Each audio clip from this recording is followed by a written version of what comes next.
You traveled so far, farther than you have before. My will is not my own, is yours.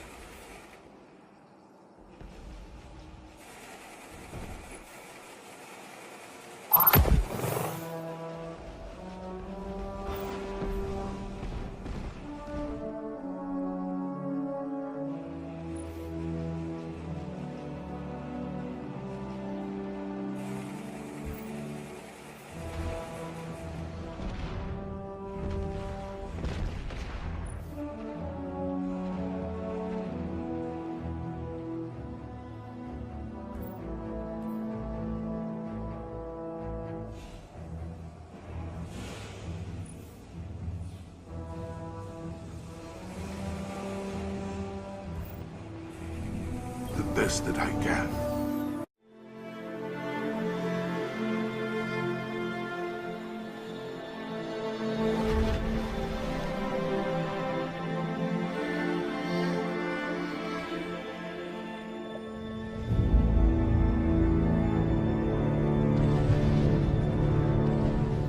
On the surface, and even at a fundamental level, Destiny 2 is a lot more Destiny.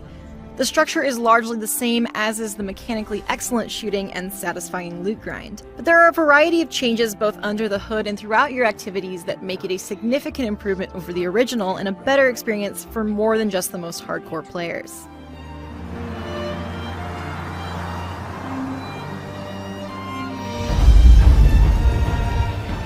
From the onset, there's an overwhelming amount of stuff to do.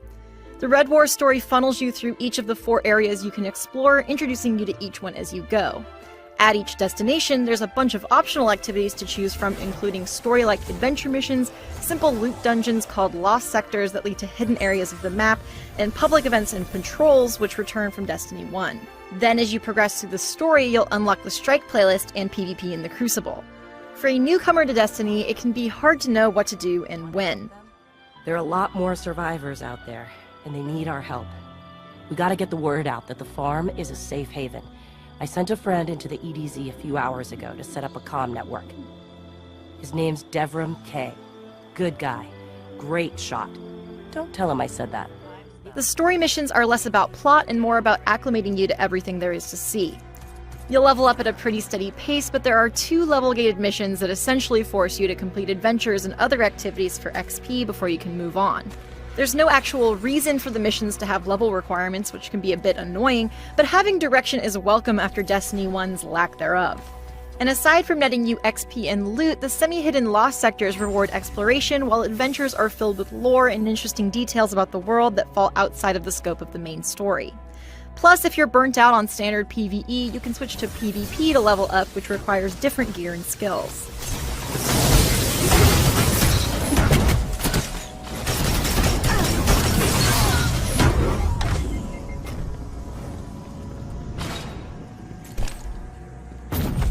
The Red War story is enough to serve its main purpose, which is to contextualize the shooting and looting you're doing through it all.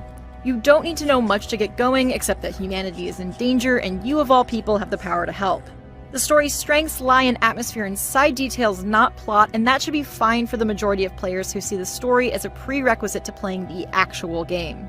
The mournful soundtrack in particular is fantastic, and that's what carried me through the most basic story beats, even on repeat playthroughs. It's a hell of a view, isn't it? Like in Destiny 1, there's a lot of grinding to be done between finishing the story and moving on to the high-level endgame activities like the Nightfall Strike and the Raid. And again, like in Destiny 1, the shoot and loot feedback loop feels fantastic.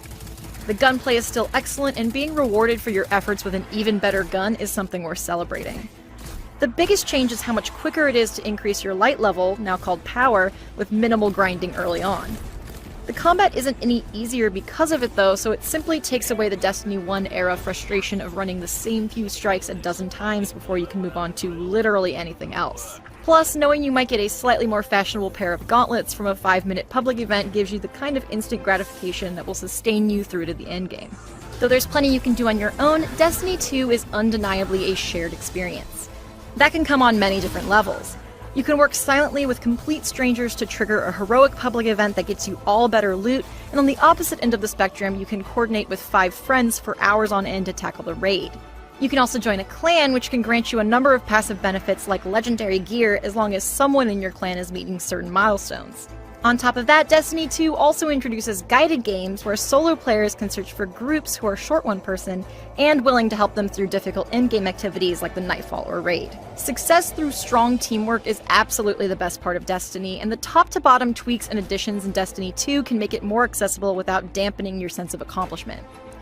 Meeting the level requirement for the Nightfall or Raid and actually completing it are two very different things, and getting in sync with your fire team and flawlessly executing a strategy takes a lot of work.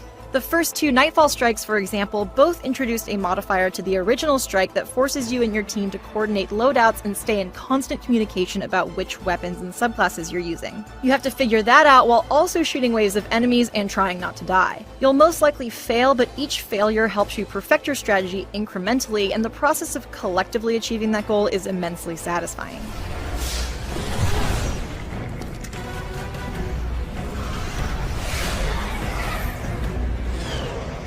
This vessel will challenge you in ways you have never dreamed. Let's enjoy ourselves.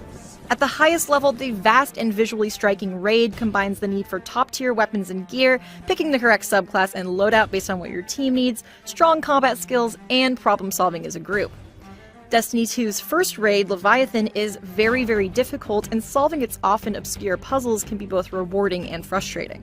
For the most part, each failure teaches you something new, and the GameSpot raid team actually cheered after we came up with a solid strategy while going in blind. But there was one section in the middle that we struggled to complete even after we figured out what to do conceptually. Of course, this was after about 5 straight hours of raiding, so fatigue was definitely a factor, but it didn't blend the puzzle-solving part with actual execution as well as the previous sections of the raid did. In true Destiny fashion, if you do something once, you'll probably end up doing it many more times. The difference with Destiny 2 is in the variety and accessibility of what's available, which cuts down on a lot of the frustration associated with grinding. And even after you've leveled up, there's still more you can do, from keeping up with daily and weekly challenges to just hanging out with friends. It's a much stronger foundation than the original had, and one that's enough on its own to keep people coming back week after week. If we wait, we die. But if we attack together, we can take back our home, our light, our hope. Or we die trying. Now, I need my fire team. I need